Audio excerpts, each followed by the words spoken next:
C'est l'emblème de Mourinx. 17 étages, un peu moins de 50 mètres, la tour des célibataires est en plein démantèlement avant destruction. Liliane et Jean-Claude sont de ceux qui ont vécu ici, très touchés de voir leur passé bientôt détruit.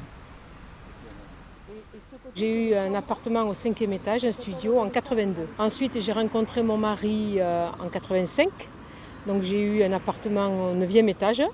Et ensuite, j'ai eu ma fille en 92 et je suis partie au 10e. J'ai un pincement au cœur. La voir disparaître, c'est vrai que, étant vécu 17 ans, même plus, c'est vrai que c'est dur. C'est un peu dur. On était bien là, et on voyait tout sur Mourinx, tout ce qui s'est passé. On a vécu de belles années. Érigée à la fin des années 50, la tour des célibataires a logé des centaines d'ouvriers et de familles venus travailler sur le bassin de Lac. 99 appartements modernes pour l'époque, spacieux, avec vue sur les Pyrénées et la ville. Au départ, ça devait être un hôtel avec 200 chambres.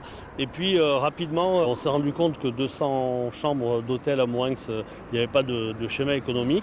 Et donc ça a été transformé en studio.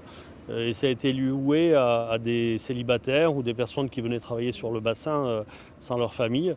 D'où son nom de tour des célibataires. 10 mois sont nécessaires pour préparer la tour à sa destruction.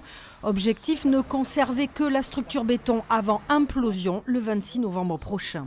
On commence par enlever tout l'intérieur, tout ce qui peut être démonté facilement. Et une fois qu'on a fait ça, on enlève ensuite des menuiseries.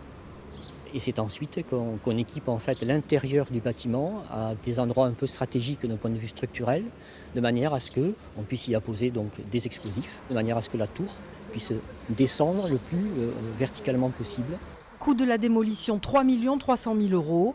En 2025, un immeuble de 6 étages et 22 logements sociaux en haute qualité environnementale sera livré pour tourner la page de la tour des célibataires.